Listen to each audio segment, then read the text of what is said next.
overload at ngayon, bukod sa titingnan natin, ang kanyang makapagbagdagdag ng pares, overload sa halagang 100 pesos na may kanin naman ang aalamin natin.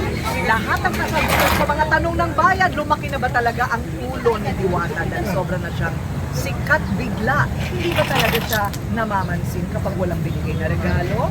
Nako, ano ang sikreto ng kanyang pares? Mamaya yan, pero Kailangan ilaban talaga para lalo.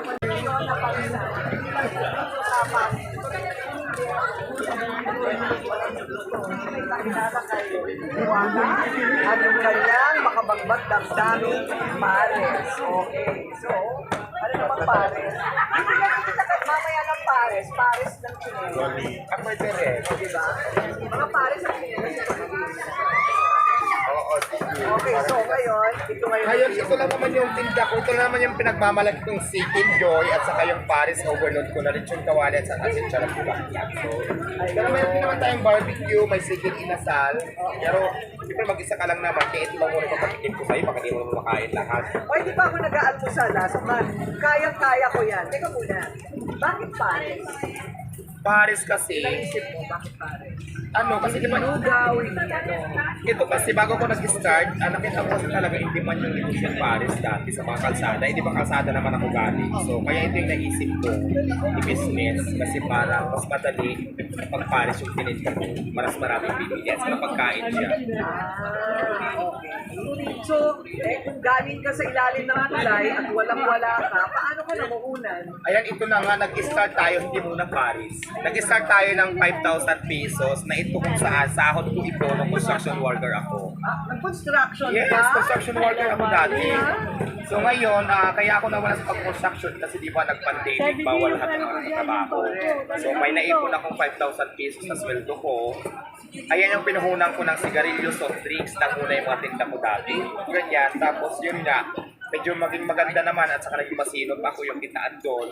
So hanggang sa nag-ipon na nag-ipon. Tapos may friend din ako na wala ng trabaho kasi dahil sa pandemic, ano naman siya, tigaluto. So dito ko na-adapt yung pagluluto ko sa kanya, tinuruan niya ako. Ayun, okay. Kaya naging Paris na siya ngayon. Pero may mga sigarilyo soft drinks pa rin naman ako na totoo. May Diwata Mini Mart ako. Hindi ko rin nawala yan siyempre kasi hindi na ako Diwata nag-start. Mini Mart. Ayun sa kapila. Oo. Ano lang yan? Ang kasunod na niyan, Diwata Mall. Diba? Hindi yung mini mart ko sa lamisa lang nakalagay. Bakit? Libre Tinawag lang ko lang naman siya ang na mini mart para mas maganda pakinggan. Kulay. Libre lang ang mangarap. Mangarap ka na ng malaki. Correct. Wala namang bayad mangarap kaya Diyos ko mangarap tayo. Diwata Mall. Pero kailangan talaga pag nangarap tayo, action na natin. Kasi walang imposible pag nangarap tayo with action na makamit yung pangarap natin. Yung sikreto kasi ang daming mahirap, di ba? Ang daming mahirap, pero ang dami ring tamad. Ang daming mga nakitira sa ilalim ng tulay. Ano yung sikreto para... Kasipagan lang ang sikreto at sa diskarte sa buhay at laban lang sa mga pagsubok sa buhay, huwag kang sumuko. Kasi pag sumuko ka, hindi mo makakanta yung ganitong klaseng di ba? Hindi mo makakanta yung pangarap mo kasi sumuko ka, hindi mo nilaban eh. Mabuti hindi ka napunta sa masamang bisyo. Hindi naman. Oo. Hindi naman. O sinubukan. Nasubukan ko rin pero hindi pare pagpatuloy pa natin. Wala namang ganda sa itutulog yan. Oo, Diba? kasi nagnenegosyo ka na, wag mo na, hindi ba? Okay, so, yung regular na pares, hindi ito yun. Hindi. Paano mo naisip na ang rekado mo ay chicharon bulaklak at saka, Lechon kawali. Lechon kawali. So ito na nga, dati kasi beef pares talaga ako with beef mami. Ganun yung tawag dito sa mga pares kanto. Kaya lang, sa lugar namin, sa sobrang dami na magpaparis, parang pari-parehas na lang kami ng tinda. Nag-isip ngayon ako ng kakaiba. Naisip ko yung overload. Actually dati yan, may kasama pang tuwalya yan, tapos balat ng baka, o baboy ba yun ay mga ganyan. Kaya tinawag ko siyang overload. Ngayon sabi ko sa halagang 100 pesos with Andy Rice, parang lugi ako. Tinanggal ko ngayon yung ibang kasangkapan dyan, ginawa ko lang 2 menu para hindi makulugi sa Andy Rice. So, lechon kawali na lang natira sa kasasarong bulaklak. So ayan, dyan ako nakilala, yan yung pumatok sa tao. So may kita ka naman. Sabi nila, paano pa kaya kumikita itong si Diwata? Ay, napakamuga. So, kumikita ka naman. Mayroon naman, barya-barya lang. Hindi na ako naghahangad ng malaking kita. Ang importante dito, marami tayong napapakain na busog sila. Marami tayong natutulungan. Ako naman, kumita lang ng 500, 300. Matira, okay lang. Basta ma-shoulder ko lahat ng expenses ko. Masuldan ko yung mga tao ko. Lahat ng mga expenses ko, mabayaran ko. Okay na yun sa akin. Pero may kita naman, kaya lang hindi talaga kalakihan. Pero ang yaman mo na. Paano nangyaring yumaman ka? Hindi ako mayaman. Actually, yung pera ko bigay-bigay lang ng mga mayayaman din. So, wala pa akong yaman, madam. Gumanda lang ako pero hindi pa ako mayaman. Okay, ang mga quotable quotes niya, one-liners. Dating nabubugbog, ngayon dinudumog. Sino na bumubugbog sa'yo? Kasi di ba nabugbog na ako dati, yung nag-viral ako sa balita, yung mga time na nasa ilalim pa tayo ng tulay nakatira. Ayan yung trending ano ko na nabugbog ako. Tapos yun, okay naman. Ano yung pek na po niya? Nakikita ko ito. Ay, ito, Ano nangyari dyan? Ano to mukha ko ng boyfriend ko dati, kaya lang iniris ko na kasi naghiwalay na kami. Wala na siyang karapatang manatili sa katawan ko. Boyfriend, ano naman sa'yo dyan? Binuhusan ka ba ng asido? Hindi, pinairis ko lang. Ako lang nag-iris niyan. Ang ginanong-ganon, Pinairis ko doon sa kilala ko nagtatato. So, ganyan yung lumabas. Pero okay naman, hindi naman siya masakit. Yan, so kayo hindi ka na magpapatato. Hindi na ako magpatato ng mukha ng lalaki ko kasi pag naghiwalay kayo, babakas naman siya pero wala na siyang mukha. Tinanggal ko na. Fake lang na lang Kailangan matitira. siguraduhin mong may forever bago ka magpatato. So, ano naman ang feeling ngayon na sikat ka? Pumila po kami dito ha, as in, naghintay po ako. Para matapos, yung unang nag-interview sa kanya, nahuli pa ako. Aga kong nagpilig mata ha, para sa'yo ha. Pasensya ka na ha. Kasi Nagme-makeup ako ng alas 6 ng umaga talaga para dito. So ano naman ang feeling na sikat ka na ngayon pagkatapos ng buhay mo dati? Ayan, masarap lang sa pakiramdam, feeling maganda, pero nakakapagod din pala. So, Nakakapagod talaga. Salita ka lang dyan. okay lang naman ang feeling ng isang maganda pala. Kasi ngayon lang naman ako gumanda ng ganito. Nakakapagod, pero laban lang. Tapos syempre, di ba, yung ibang hindi lang nakapag-picture kung ano na nakalat sa buhay. Ito talaga minsan, sa negosyo natin, di ba? Ang hinili ko lang naman, minsan bigyan nyo ako ng time para makapagtrabaho din. Diba? Kasi hindi naman pwedeng dyan na lang ako nakaharap sa camera ng buong maghapon kasi hindi ko na namamanit yung tindahan ko, napapabayaan ko na. Uy, thank you ha. Pinakain mo pa ako. Ay, walang anuman, madam. Oo, salamat. Ang sinasabi kasi nila dati talagang madalas, pag hindi daw kilalang tao, hindi ko daw pinapansin. Hindi totoo yan. Sila madam kasi itong mga ito naka-schedule ko. Diba? Katulad ng nauna kanina naka-schedule yun. So ngayon kung gusto naman ma-entertain ko na katulad sila madam, schedule na ng araw kasi sa pagdating dito biglaan na lang tayo, mas may ginagawa ako. Pag sinabi kong mamaya na, galit kayo, masama na ugali, nagbago na, huwag naman gano'n. Pero kung yan ang gusto nyo, hindi ko naman kayo mag-bigyan doon kasi kayo yan. So, nakakarating sa'yo yung mga pangbabash kayo ngayon? Actually, yes, kasi napapanood ko naman sila sa social media talaga. So, yun lang. Tapos, paano ka pumapatol ka? Minsan, pero kahapyaw lang. Kasi ang importante kasi sa akin, negosyo ko, hindi naman sila eh. Kasi alam mo ba, pag alam kong hindi naman makakatulong sa akin, hindi ko pinapatulan kasi mas focus ako sa negosyo ko. Kasi dati wala namang ganyan eh. Kasi at the end of the day, ako pa rin naman mag-aangat sa sarili ko, hindi naman din sila eh. Kasi imagine mo, nasa ilalim ako ng tulay, yung mga kahirapan ko, wala naman yung mga yan eh. Natulungan pa ako ng mga yan, hindi naman, para intindihin ko sila ngayon. At saka nagsikap ako ngayon, hindi ako nabuhay sa hingi-hingi, mga sinasabi nyo, pag walang dala, hindi ka entertainin. Nagsikap po ako, tumayo ako sa sarili kong paa para makaangat ng konti sa buhay. Kaya huwag niyo sa akin ipamukha na nanghihingi ako sa mga nagbibigay sa akin. Sila lang po yung nagbibigay sa akin, nagpasalamat din naman ako. Pero sasabihin nyo na parang umaasa ko sa inyo, hindi po totoo yan. Alam nyo po kung gaano ko masipag. Kahit Ano bang pangalan mo? Diwata. Hindi, nakalimutan ko pangalan niya kasi ang sarap ng panis. Makakalimutan mo yung pangalan mo kasi masarap. Salamat, madam. Diwata nga pala, no? Okay, sige. So, yung bumugbog ba sa'yo, napatawad nila? Wala na yun kasi actually yung isa nga nandito na sa akin sa trabaho pagdating.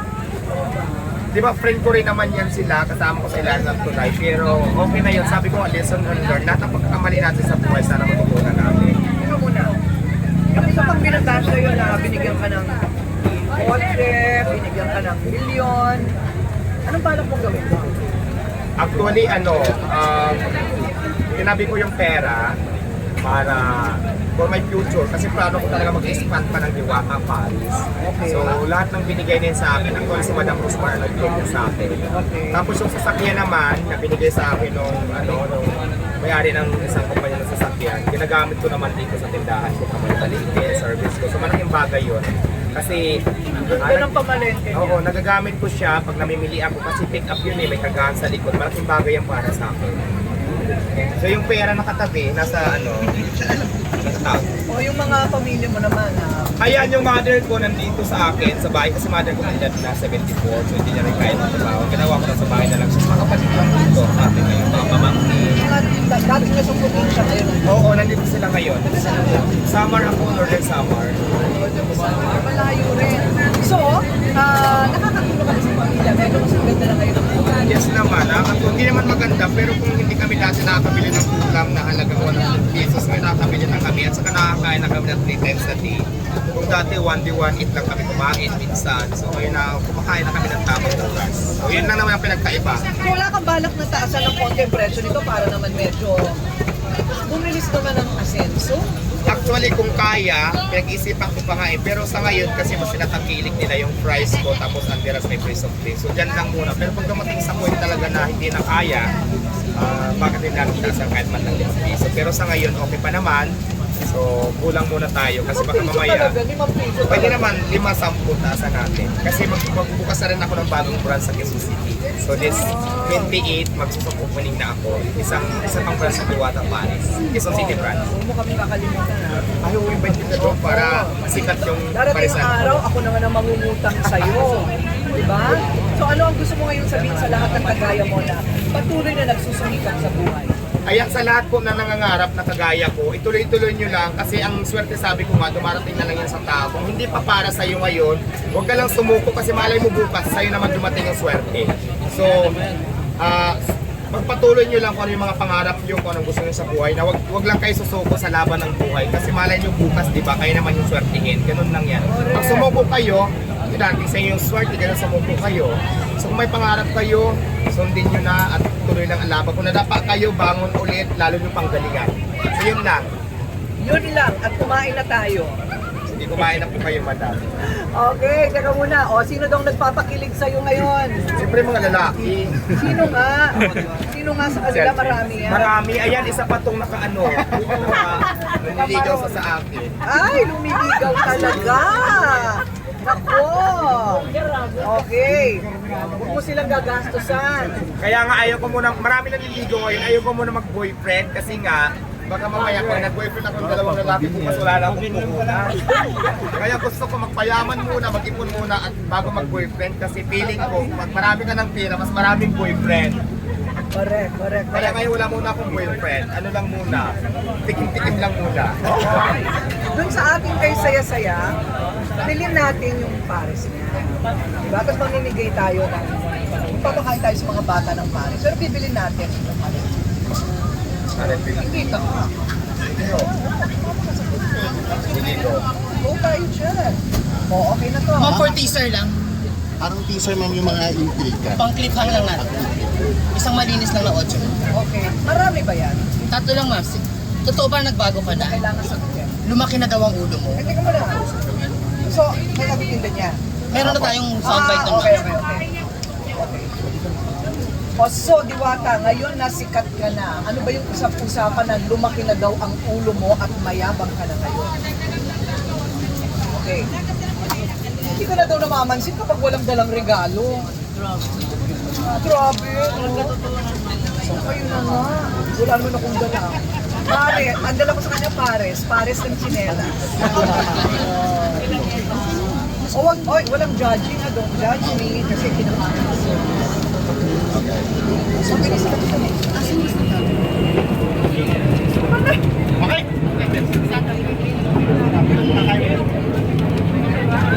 Thank you, madam. Sandaan. Isang daan.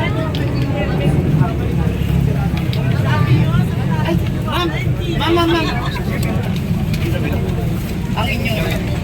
Okay. Close up po.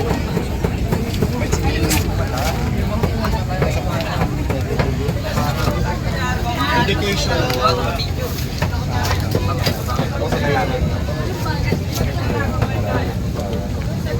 Okay, ready?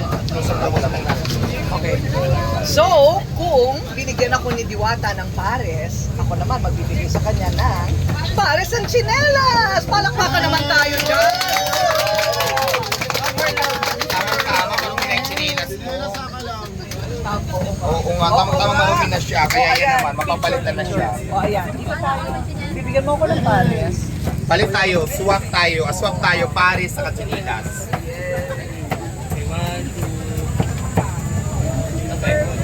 Okay, salamat. Salamat, Okay, madam. bakit sa'yo? Ito, bigyan niyo nga siya ng Kasi ito, size piling niya. ko lang. Kasi babaihan yung pa ako eh. Salamat, ha. Salamat madam, ingat ka. Thank you so much sa time. Thank you. You wanna talk? May para pa yan ni madam. Yung director naman namin. Ano?